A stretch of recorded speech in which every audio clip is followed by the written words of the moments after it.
message out to Facebook and YouTube, and it is now streaming live.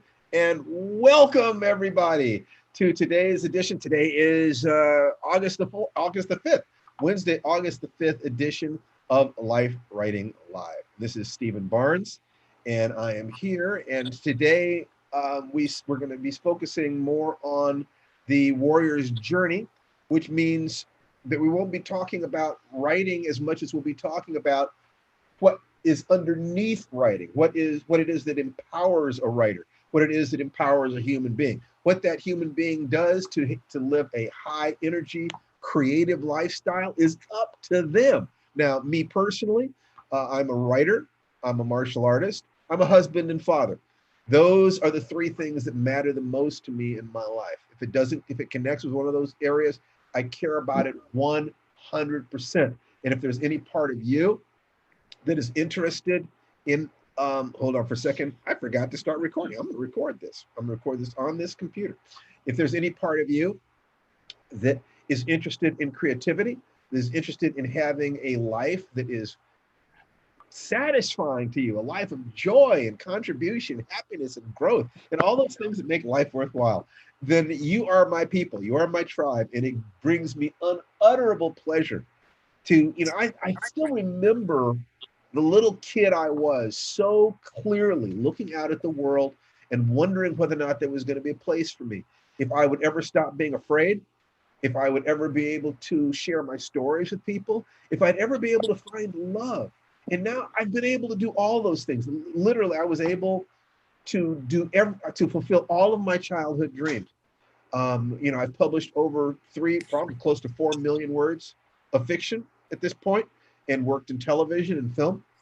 I have multiple black belts, at a rank that I don't even talk about my rank anymore because it's a little bit like being a bishop in a local church. It's it's very, very high. It's a wonderful church. It's a small organization. There are only a couple thousand people in the organization, but it's a tremendously valid. It really does represent a lifetime of work on my part, and I honor that completely. But I don't talk about it too much because I don't want people to get the wrong idea.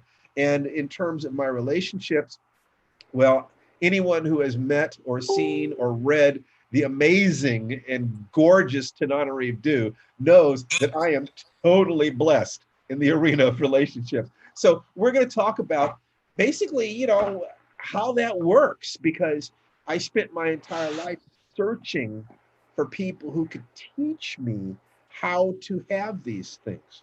And what I promised them was that I'd be not just a good person, but I would be a leader, that I would help other people find the same thing. So that's what we talk about here. It's not, we could talk about, when we talk about writing, we could talk about plot and characterization, or we could talk about career things and so forth. But I'd rather talk about, how do I deal with my fear? How do I deal with my indecision? How do I make choices? How do I organize my time? How do I keep my enthusiasm up? I mean, literally, the literal truth is that my career got derailed for over 20 years, that it took me 20 years to get that Twilight Zone episode that showed just a couple of weeks ago. It's like, and I really have to ask myself sometimes, how in the world do you keep your enthusiasm for 20 years through 20 years of failure? How do you do that? There are ways in which I can't even tell you exactly how I did it, but there are other ways in which I do know. So, and then how do you survive heartbreak and come back, and loss and come back? If you can do that, then it is my belief that you can have the things that make your life happy. You can share your heart with the world. You can continue to grow every day. Every day I wake up and I think to myself, who can I help today? There's going to be somebody I can help today. I will go to bed at night thinking, I read somebody on Facebook who was having real emotional trouble. One of the things I love about social media is that you can actually see what's going on in people's lives. So I kind of suggest to you that you work on your theories of humanity. How is it that people are what it is that they are? And then you watch what people say and you say, how does this fit with what it is I think people are? How people operate. I think if you can do that, then you can turn social media into a laboratory. I mean, I use it as a laboratory every day. I will look and I'll take a look and I'll say, well, who's having a problem out there? And then can I look at the things that they're saying and get some sense of what their internal world is? Because if I can understand their internal world, then I can understand their beliefs, their self-image, and then when life hits them, I can see, well, how are they reacting to the stresses in their lives? And it's a way of, every day I will go through, let me take a look at the three gates. Let me take a look at the three circles. How are they dealing with problems in the realm of the body? How are they dealing with problems in the realm of the heart? How are they dealing with problems in the in the realm of their career or their education? What's happening if I take a look at the three gates? Is it true? Is it useful? Is it kind? Are they speaking the truth as they see it? If this is the truth they're saying, what does the world have to be like for them? If they are trying to achieve things in their life, what is their method of figuring out what will take them closer to their goal, what will take them further away? If I know that kindness is important, are they being kind to themselves? Are they being kind to other people? Quite often you will see people who absolutely rip themselves to pieces with fear and doubt and pain. And you ask yourself, why do they treat themselves that way?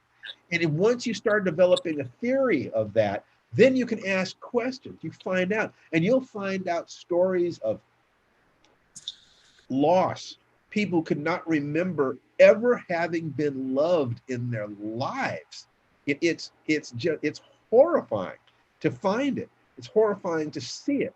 But if you can share your light, if you can show people that it is possible to be a good and decent human being, to feel joy in life, to celebrate life, to every day take one more step towards the things that really matter to you in life, and that you don't have to hurt other people in order to do that, you can give hope.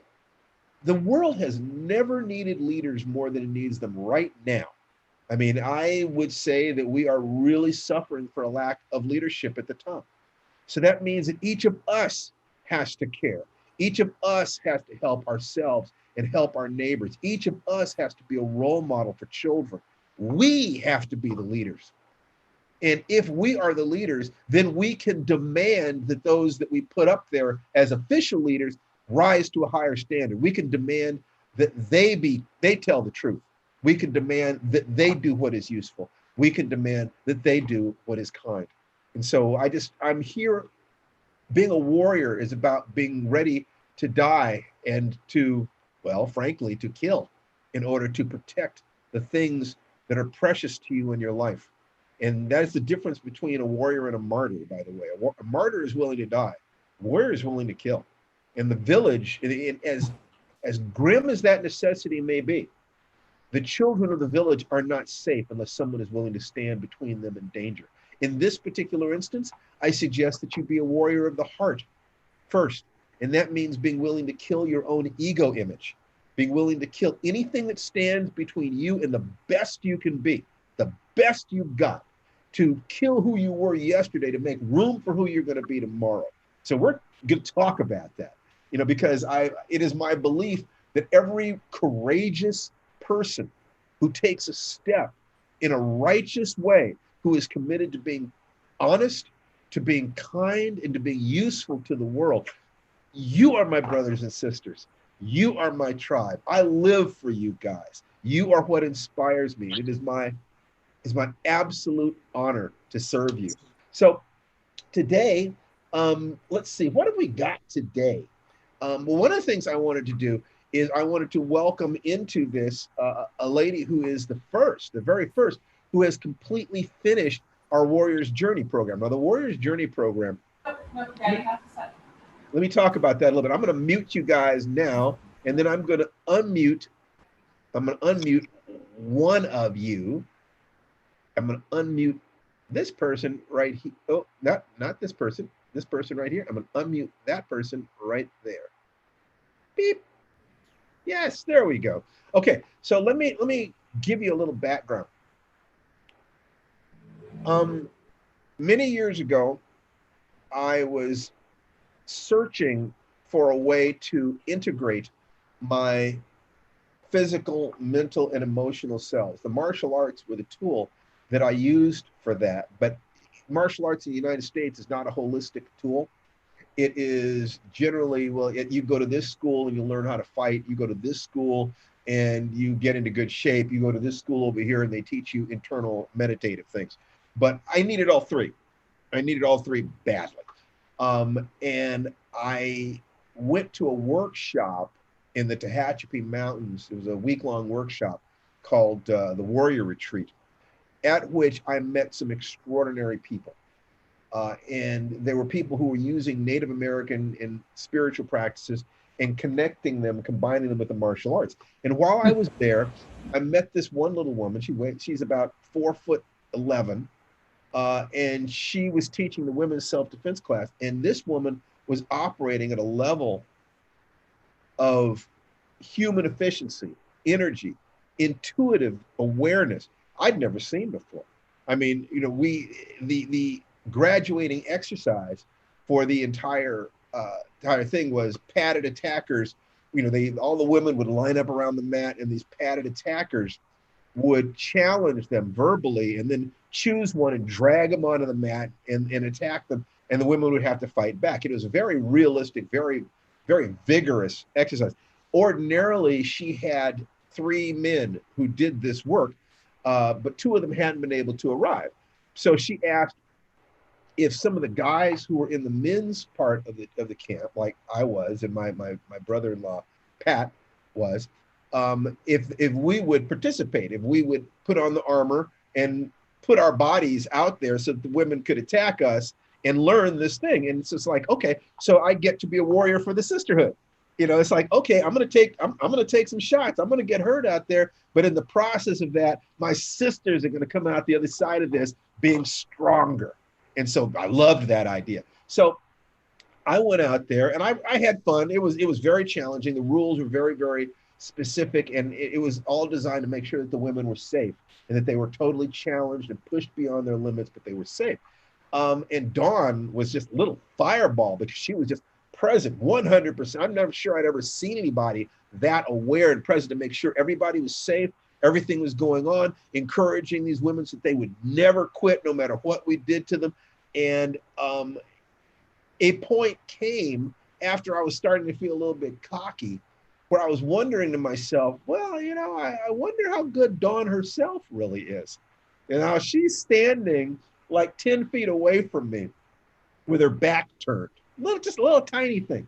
So I'm all armored up. I thought, I think I'll attack Dawn. and, at the moment I thought it, she was looking the other way. The moment I thought it, she stopped, turned, looked back at me over her shoulder with this reptilian grin on her face. And it felt as if someone had hit me in the chest with a sledgehammer. She hadn't moved. She didn't touch me physically. Something happened. It was the force of her energy, her personality, her ki, her chi, however you want to put it. It was like all the air had been sucked out of my lungs, and all I could think of was, I'd never felt anything like that before. I don't know what I was dealing with. I don't know what this was, but I knew I had to find out more. How in the hell did this, how does a human being do something like that? Well, I ended up promoting her workshops. I was the first man to promote her workshops. I put every woman I knew through her workshops. I lost over $20,000 doing this because I would not prevent a woman from going through the workshop if she couldn't afford it. I'd let her pay me $1 a month. I didn't care. It was like this. I wanted an army out there on the street capable of defending themselves and their sisters. Years went past. I went through the workshop myself at one point, and let's just say that it was transformative. I was already a fairly advanced martial artist, but it wasn't about martial arts.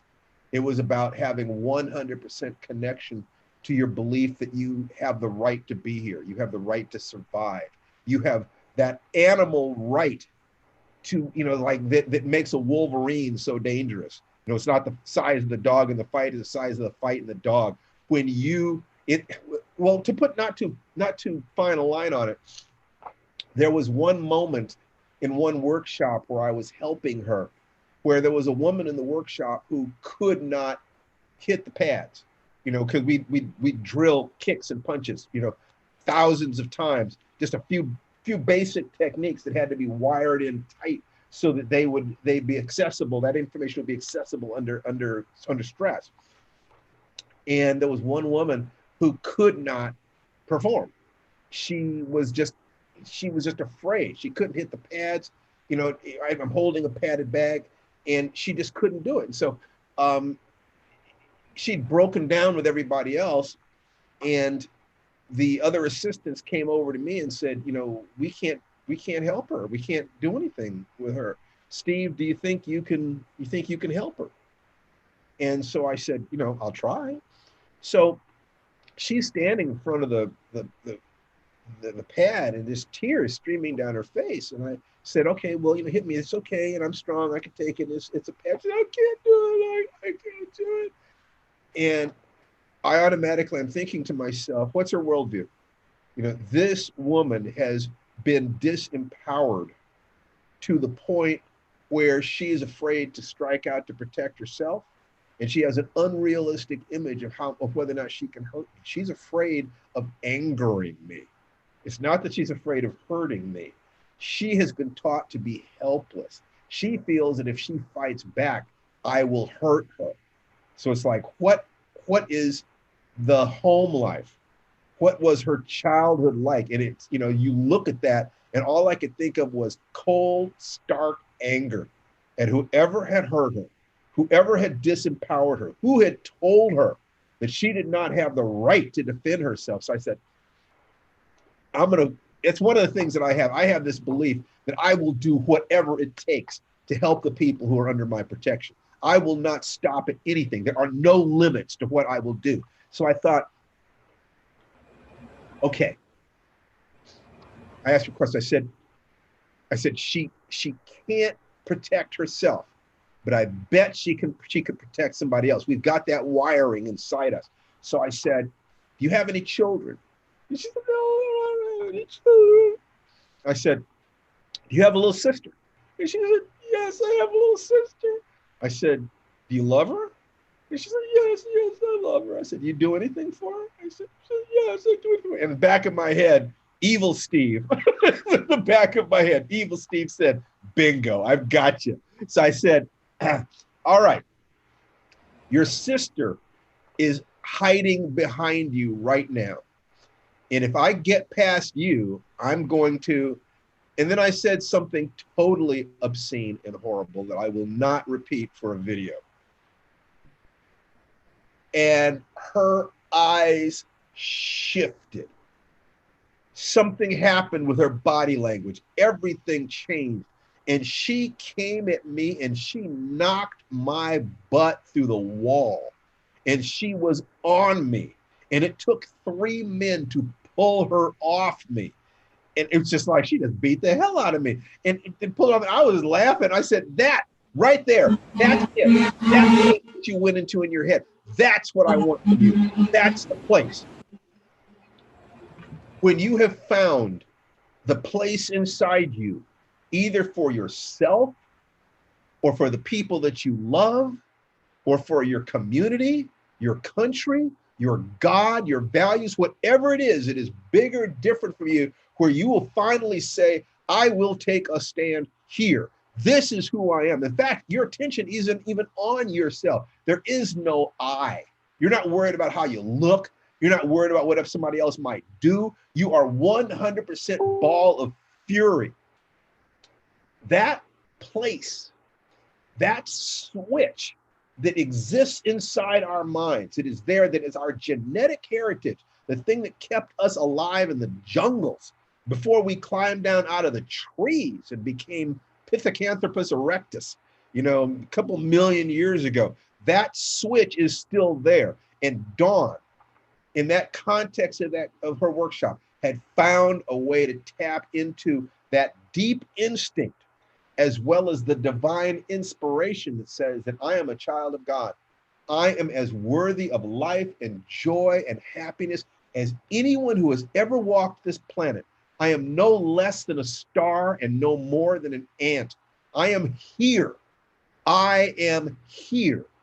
When you access that place, nothing can stop you. Life can kill you, but it can't stop you. So that is my attitude. That is what I want to give to people. And the question that I had was, is it absolutely necessary to go through this workshop to get that? I didn't think it was, but I didn't have the answer to it. Well, fast forward years, and Dawn had retired. She's no longer actively teaching her workshop, and I'd lost touch with her. And then I reconnected with her via Facebook. Thank God for social media. And we started talking. And in the intervening years, I had advanced my own martial teaching so that I'm now considered a master. And my relationship is wonderful, and my career is going great guns. So I'm in a completely different place in my life now. And we were able to talk as peers. I mean, she's still ahead of me on the path of life. She just is. She's a miracle in terms of what it is that she created within herself. And she's tapped into the feminine at such a deep level that she's not about being tough. Dawn was never tough. What Dawn is deadly. There's a difference. She ain't some big, tough, muscle bound, like this. No, she'll just kill you. It's different. So we had these conversations. And the conclusion we came to was that if we combined everything we had learned together, and separately, we had a century of martial arts experience between the two of us.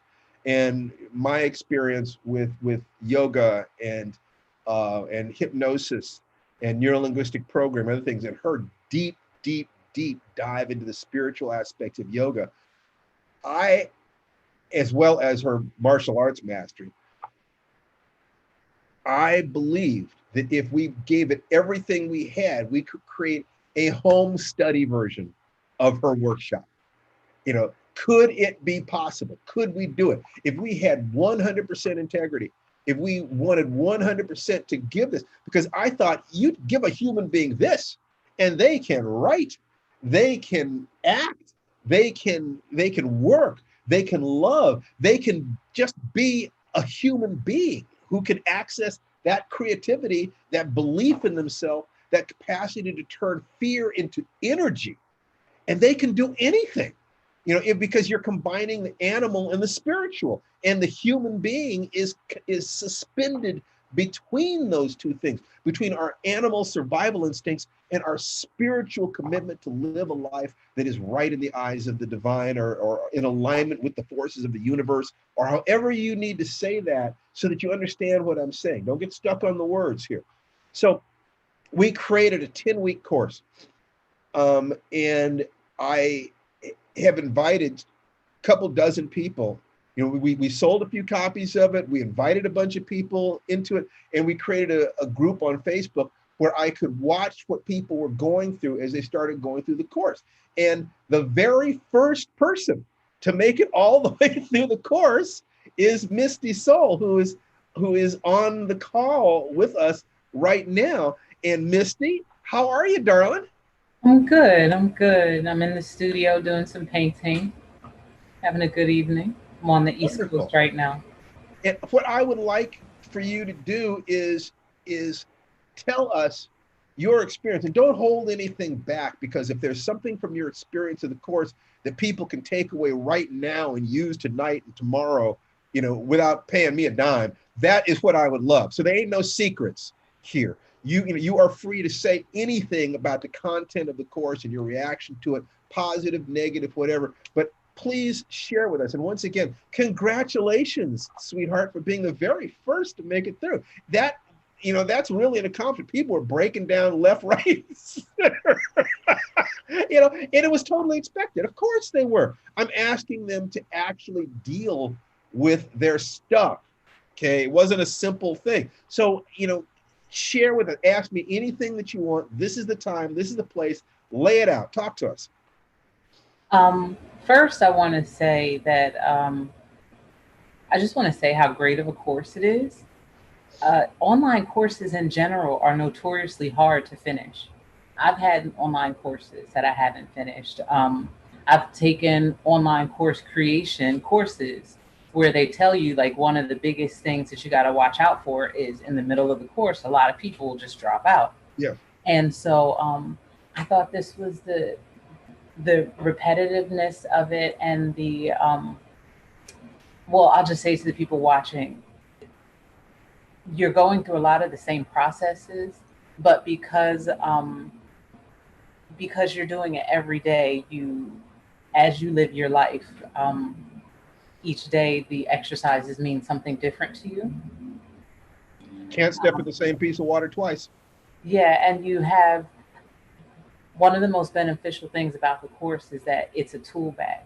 So I have things that I can continue to use like throughout my life, and I can see where the processes that I completed in the course are roads that I need to continue to travel. For instance, one of the things you have to do in the course is prioritize your days.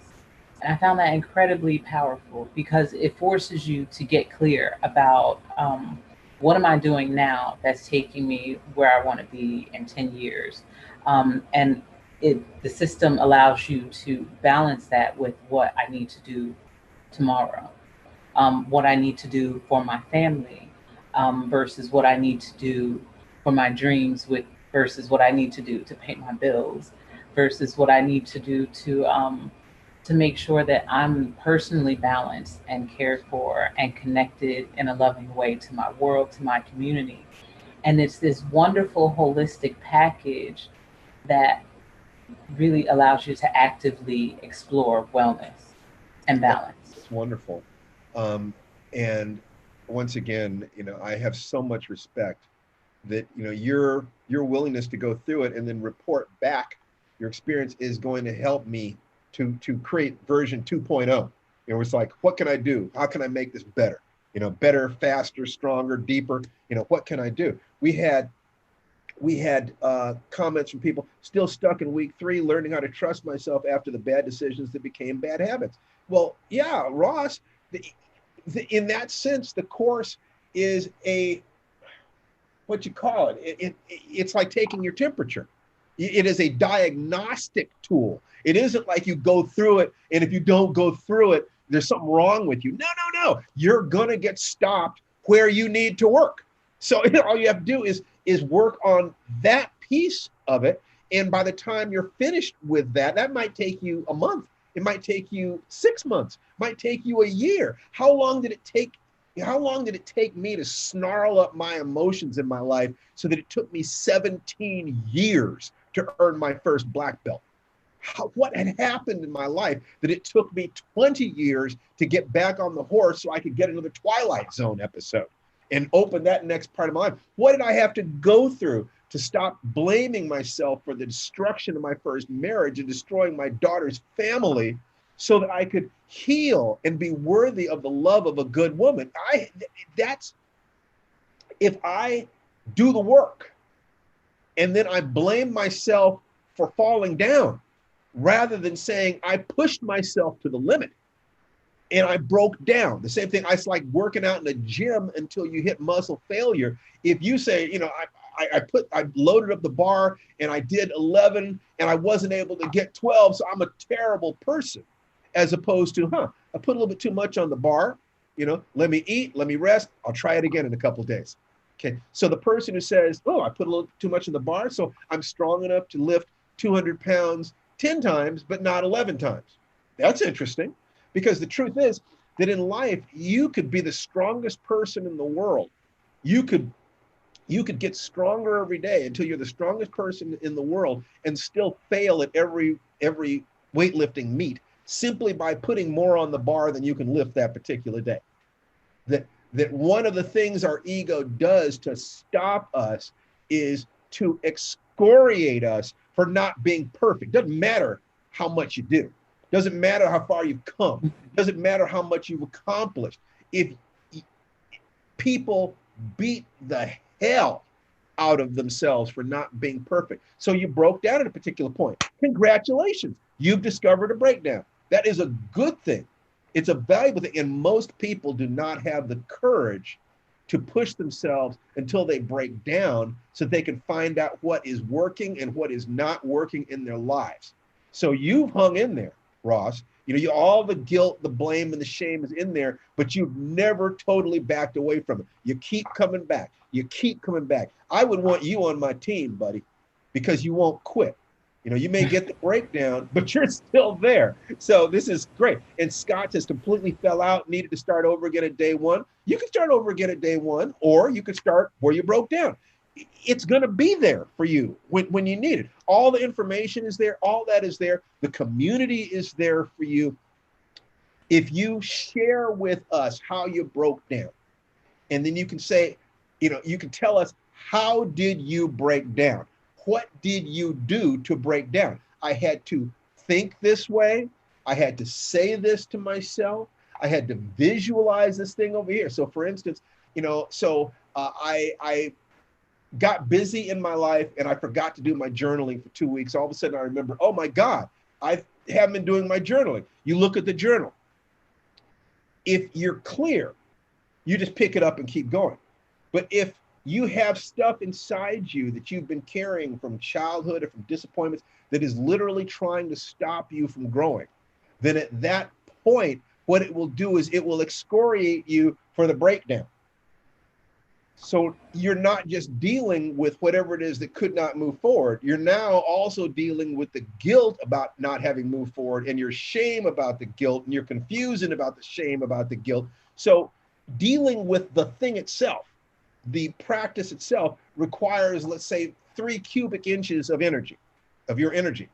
Once you start, and your ego doesn't want you to do that. Your ego knows you only got 10 cubic inches of energy, right? So what it does is it loads you up on guilt and pain and shame and all this other stuff, and each of which is adding another cubic inch of energy on top until you've got a load that's like 12 cubic inches of energy. And now you break down completely, and now your ego's got you. It has stopped you from changing. So all you have to do is get the joke, understand what it is that's going on, get some perspective on what's going on.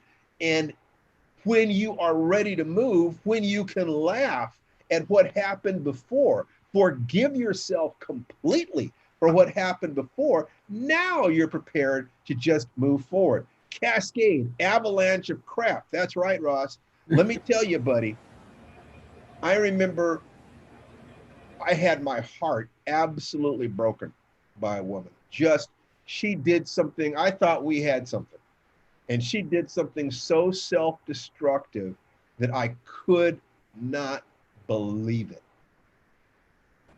For weeks, I was trying to help her, and she would not let me help her. She was mired in this error that she'd made, and she would not let me help her. She was cutting off communication. All I wanted to do was help her, was rescue her, and I went through all this stuff. For weeks, I would go to bed at night thinking, how do I help her? In the morning, I'd wake up thinking, what can I do? And I could do. So I couldn't back away. I couldn't help her. And it was ripping me to pieces. I actually damaged myself being caught between wanting to help, needing to help, and not being able to help, defining myself as the kind of person who would help, but not being able, there's nothing I could do. It drove me almost crazy on a temporary basis. When I crawled out of that emotional gutter and began the repair work, it was It felt as if I was standing in a cesspool up to my nose in crap.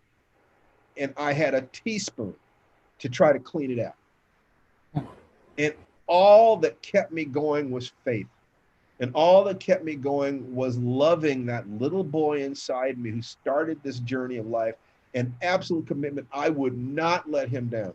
I got myself into this. I would get myself out of it. And so every day I dug. Every day I dug, and I got every tool I could. It got to the point where I didn't have a teaspoon anymore. I had a shovel. And then it got to the point where I had a bucket, but the crap was still up to my chin at this point. And I just kept digging and kept shoveling it every day for almost an hour. I would go into my meditative space and I would dig, and my brain gave me what I call complex equivalence. The image of the cesspool, the crap in the cesspool, was what my brain gave me as a symbol of all the emotional garbage. And so I actually could visualize it and smell it too.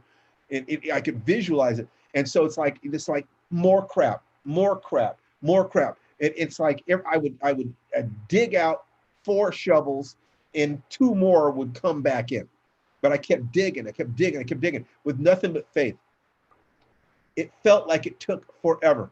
It took weeks and months until I finally got to the bottom of it. And then what I had was a floor with a big crack in it. And I had to keep digging and shoveling because every day I'd go back into my mental basement and more crap had oozed up through the floor. What was that stuff? It was guilt, shame, regret, fear. Fear for it wasn't like anger at her. It was my judgment. I was the one who'd fallen in love with her. I was the one who started this relationship. I hadn't seen this. I was the one who beat my head against the wall trying to help her when she didn't want the help. She was committed to her error. There was no way in for me. And I hadn't been smart enough to back away and say, oh, this is not going to work out. So I was ashamed of myself. And I was afraid of myself. I was afraid of my own bad judgment. If you don't trust your judgment, then you're going to be afraid of any relationship you could possibly get into. How are you going to spot somebody who is appropriate or inappropriate if you don't trust your judgment? So I had to keep at it every day, every day, every day. And finally, I got to the point where stuff stopped oozing up through the floor, and I was able to cement over that crack in my mind and build a playroom.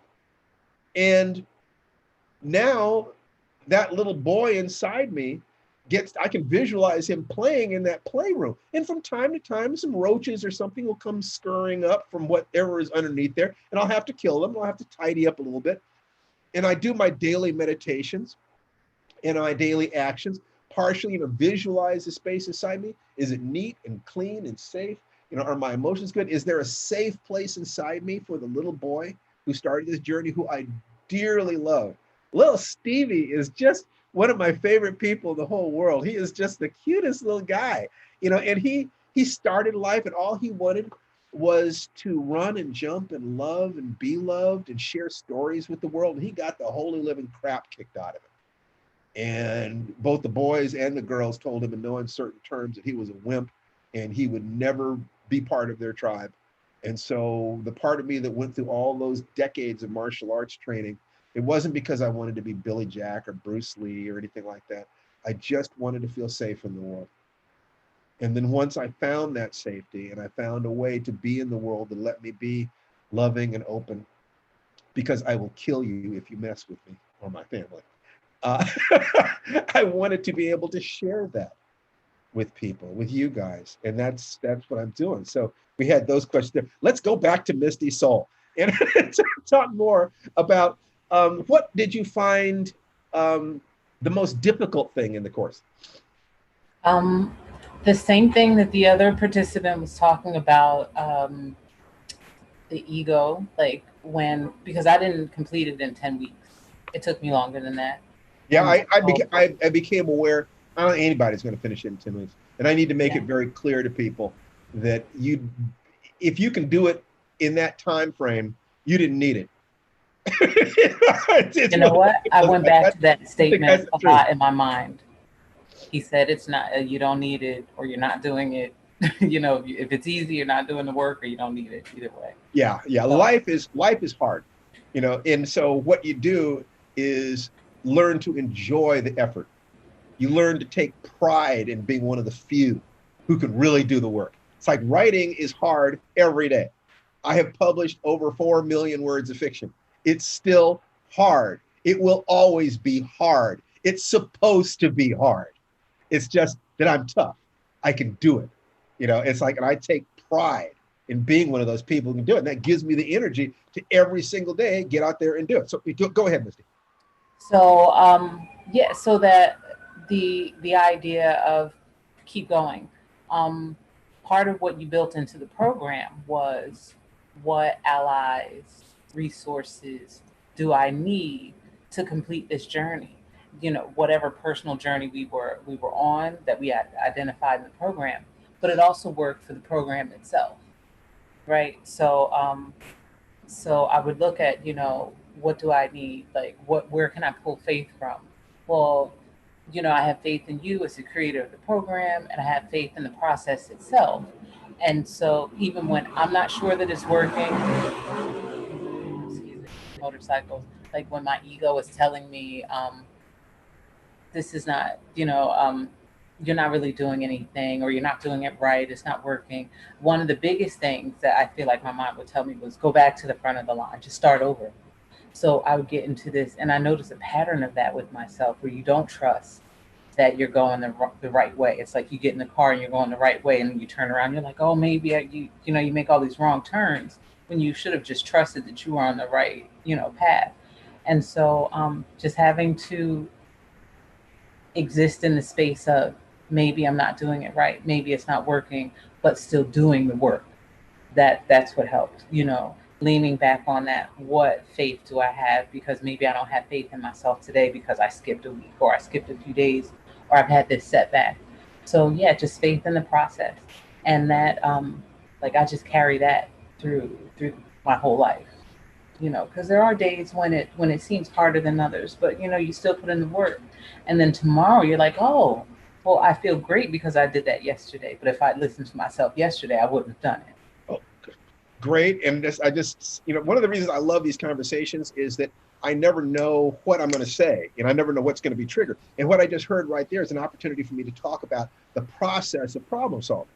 That basically, if you can clearly define the problem that you have, you don't need to know what the solution is. You don't need the solution. You need to clearly define the problem in some term that is solvable ultimately. So in other words, like just a few days ago, I realized that I'd hit the wall in terms of a project, that I did not know what I was going to do next. I did not know how to solve this problem. I did not know how to do this. And it was very, very important. Very, very important to me. I have a commitment to dealing with this situation. And I could not think of an answer. And I racked my brain, and I did not have an answer. And I remember sitting kind of numbly. It was like last Thursday, and Tanana was asking, was I okay? I said, no, I'm not okay. But it's not about you. It's not about us. So just, let me sit with this. And then over the weekend, I thought to myself, all right, I don't know what I'm going to do here, but I have faith that there is an answer. There is somebody who would have an answer to this. I have faith that I can learn. So here's what I'm going to do. I'm going to believe that there is a better, stronger, smarter version of me that would know how to solve this problem. So all I have to focus on is growing. I make the commitment right now that I will die before I stop growing. I make a commitment, I will grow until I see the answer, until I'm a person who is big enough, smart enough, creative enough. If I was writing a story about somebody with this problem, I would come up with something that knocked that character sideways so that they would see reality from a different position and realize the answer was right in front of them the whole time. There is an answer here. I just don't know it yet. And I will have total faith that there is an answer. And every single day, I will sit with this and I will journal about it. I will meditate about it. I will pray about it. I will ask for the strength to grow into being the person who can solve it, because there are people who need me to solve this, and I will not let them down. That's how I was talking to myself. And it got me out of my exhaustion. Now, Tom Barkley said, exhaustion attacks our faith. Absolutely true. So you have to care about something that is bigger than you, so that, you know, that parents will get up in the middle of the night when they're totally exhausted and running a fever of 103 if their kid needs something, if their child is sick. You can be exhausted and beaten and terrified, but you'll go into a burning house to save the people you care about. You have to find something in your life, some aspect of your own heart, some aspect of your dream, someone outside yourself, something, your community, something that you care about more than you care about the fact that there's a voice in your head that says you can't do it. Something that you are prepared to die before you will quit. And when you find that, you have made contact with the same thing that that woman in that workshop made contact with when I told her the obscene thing that I would do to her little sister if I got past her. Suddenly, it wasn't about her exhaustion. It wasn't about her faith. Her attention stopped being on herself. We run out of faith. We go into depression. We get exhausted when our attention is on us. When we put our attention on the good we can bring to the world, the value we can bring to the world, we have all the energy we need. You can work yourself to death when you're doing it for your kids. And that's the place you would attach. And of course, you also need to have the balance so that you don't work yourself to death, because that place, that all or nothing place, that total survival place, is the third rail of your psyche. That total survival animal place, that spiritual commitment place. The human part of you is suspended between the spiritual and the animal in that sense. So every day, when I woke up in the morning, it's how am I going to solve this? Every night, before I went to bed at night, it's how am I going to solve this? Every day when I journal, I'm writing in the journal everything I knew about the problem. And ultimately, had things not broken up on their own, I would have started using the same techniques that I use when I'm trying to solve a problem in a story. I would use Post-it notes. You know, keep my Post-it notes right next to my desk. I would cover the wall with Post-it notes about aspects of it. I would use index cards. I've got a whiteboard. I've got a cork board. I've got big, huge pads of paper. And I would sketch out the problem of each of them, looking at the problem this way, that way, this way. Problem. Now, who are the smartest people I know? I would imagine the smartest people I know conferring with me in my mind, talking to me. Well, you could try this, Steve. You could try this, Steve. You could try this, Steve. Sunday night, I went to bed saying, I don't have an answer to this, but I believe that I will find one. And I can hear that voice had a different quality this time. It was deeper. It was more resonant. It was more confident. And Monday morning, I woke up and I had the answer. And it was like, yes. I do not believe that I have ever had a problem in my life that has resisted 24 hours of focused thought.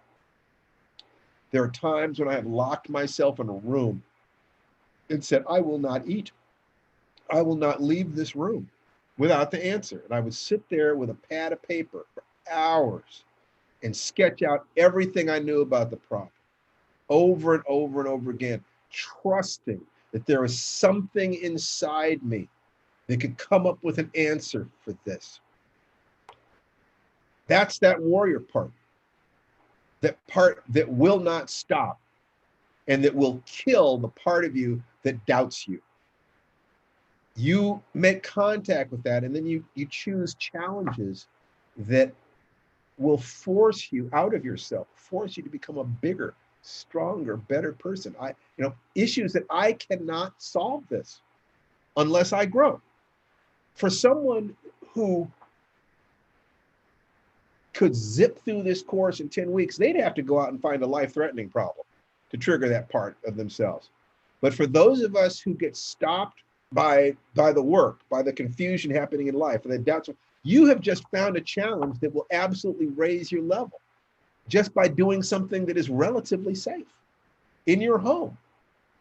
That is a gift from God, to find the things define the limits of who we are that have been created by the pain that we've taken through life. And all of us are carrying wounds from the lives that we have led.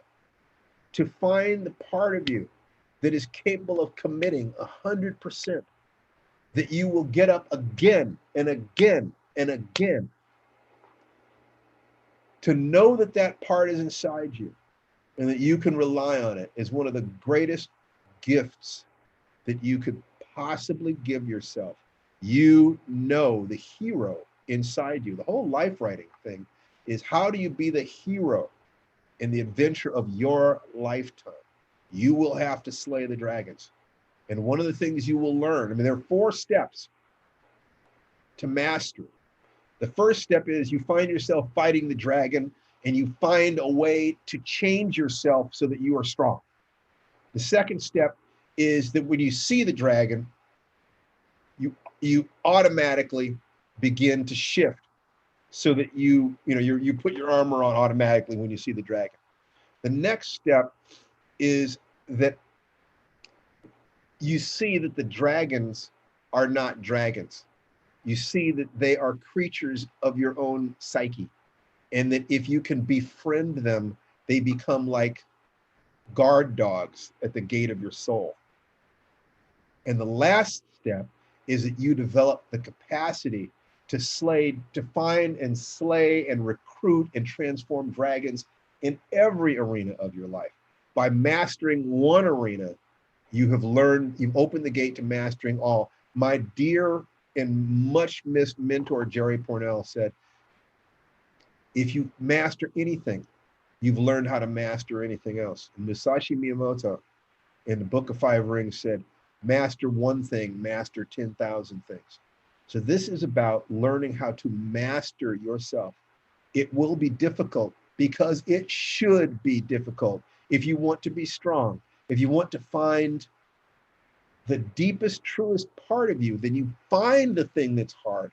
Then you gather around you the allies. What's the step to the hero's journey? The secret of the journey has been right in front of us the whole time.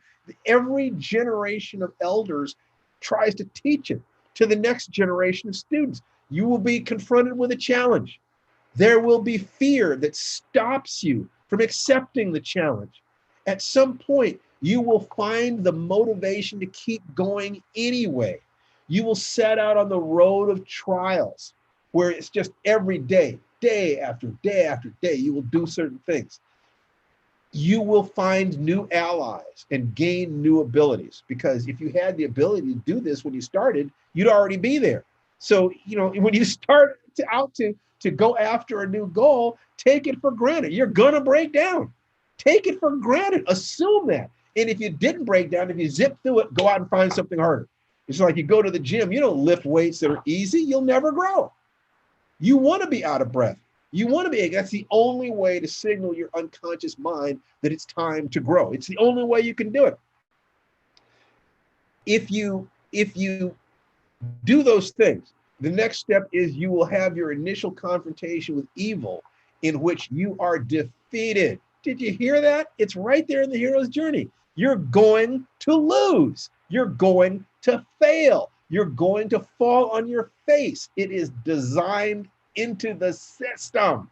Every movie you have ever seen, every story you've read, every television episode you've seen has failure built into it. So I ask you the question, why? When we fail, don't we remember that was part of the process? We were promised that before we started. If you fail, you will hit the dark night of the soul. That is the moment in which it feels that nothing you do is enough. And so, guys, are any of you out there? Have you ever entered the dark night of the soul? Have you ever hit the point where it felt like, raise your hands. That's me. I hit it every day. Every day. Every week, I hit it harder. And every month, there's an even bigger cycle. And every year is a bigger one. And every 7 years, I have noticed I hit a cycle of failure that is so hard that I curl up on the floor and cry. I mean, it's just like, it feels like all is lost. About every 7 years, I totally destroy myself. And that creates the room to be reborn. That is the truth of it. The way through the dark night of the soul is faith. And it can be faith in something inside yourself. It can be faith in a higher power, or it can be faith in your companions. Misty, tell us what the faith was that helped you through. You intimated it. Yeah, I have a list that I usually um, God, family, self, mentors, process. That's yeah. Yeah. So if you take those other steps, if you have learned, if you've had the mentors, the role models, if you have proceeded with faith, then in the Western world and most of the rest of the world, we say that the next step is that you confront evil, and this time you're victorious. In other words, you become the better person, you become the stronger person. And the last step is the student becomes the teacher. This is why I do this. I'm working to create leaders. What I want is for each and every one of you to be a leader, whether you're a parent, whether you are an employer or an employee, a salesperson or marketer, a writer, an artist, you are a leader. I want you to be so powerful, so joyful, so full of life that people want to know, how did you do that? And then you share with them. You help them like others have helped you, like others have helped me. It's an unbroken chain of human life, of human love, of human expansion that goes from one generation to the next, to the next, to the next. And we are now, we're now it. That's all. We're now it. We're the ones who have to help the children, the ones who come next. And it is my belief that if you listen to me, if you have been a part of what it is that I've been doing, you live for more than just yourself. You live to be able to help other people, to serve other people. You're willing to see their souls. I'm trying to turn people into the people I wanted to meet, who would not look at my color, who would not look at my poverty, who would not judge me for my fear, who would look at me and say, there's something within Steve. People like Larry Niven, who saw me. I was this kid from South Central Los Angeles who had a dream of being a writer. He saw me and he helped me. Steve Muhammad, who taught warriors, just fantastic. I mean, world-class, world welterweight champion type karate guys. I wasn't a speck on the ass of those guys in terms of what I was when I walked into that school, but he never shamed me. When I got blown back out because I was too scared, and he wouldn't see me for months, and I would come back, it was always, hi, Steve. How are you doing? Come on, join up. Put on your let's get to work. When I've fallen on my face, my first wife, who I still dearly love, we made so many mistakes, but we found ways to love each other and forgive each other. My daughter, who knew that her dad did the best he could, even if he messed up, but I did everything I could to be there for her. My son, I have so many times I've lost my temper. I've not been the father that he deserves, but he knows that his dad is doing the best he can. My mom, who, on her deathbed was unable to convey to me that she loved me and was spitting vile things because the cancer was eating her brain. And I could stand there and hear every bit of it and hold her hand and just say, I love you, believing that somewhere inside her, there was a place that could hear that. And for all flaws, all the ways that I couldn't be the son that she deserved, that I needed to be, I couldn't be the husband my wife deserved, the father my children deserved, the student my teachers deserved. But I got back up every time and kept trying, and they loved me, and they never judged me. They never judged me. So I ask you, don't judge yourselves. Just love yourself and get back up. Get back up. When you do that, you'll be able to turn to the next person who has fallen down, who has lost faith, and you'll be able to say, listen to me. I've fallen down so many times, but I found a way to get back up. Let me help you get back up. I will teach you what I have learned. And that is the way the human race has moved forward. And I just want the same for you. Just want the same for you. Misty, any last things that you have to say to us today? And once again, I'm so proud of her. I'm so happy. But I'm proud of everyone who has tried. I'm proud for any step that you have taken, anything that you have done, especially if you've joined us and admitted that there is more for you to do and further for you to go. So what would you say to the people who feel like they got stopped, they got kicked out of the process? What would you say to them, Misty?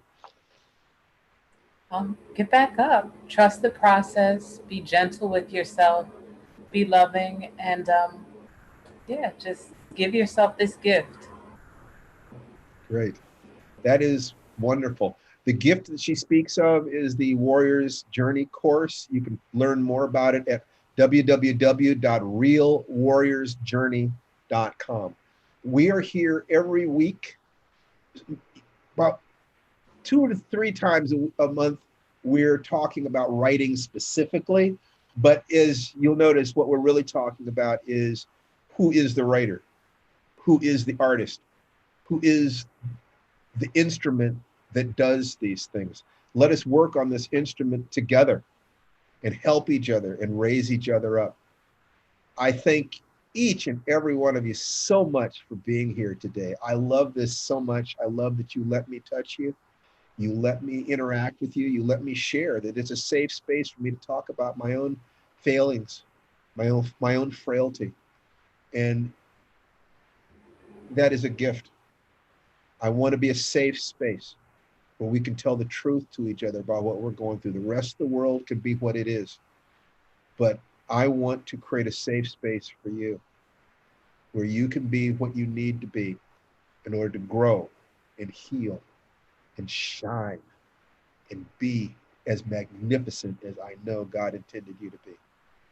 Thank you so much for sharing this time with me. And I'd like to close it with the Sanskrit expression that says that the divinity within me salutes and acknowledges the divinity within each and every one of you. Namaste. Have a wonderful, wonderful week, and I'll see you soon. Bye-bye. Love you all. Oh, wait a minute. I'm going to unmute you so you can say goodbye to each other. Let's hear your voices. Thank you, everyone. Goodbye. This is like being a recharge. Thank you. Take care. Be safe. Bye. Thank you.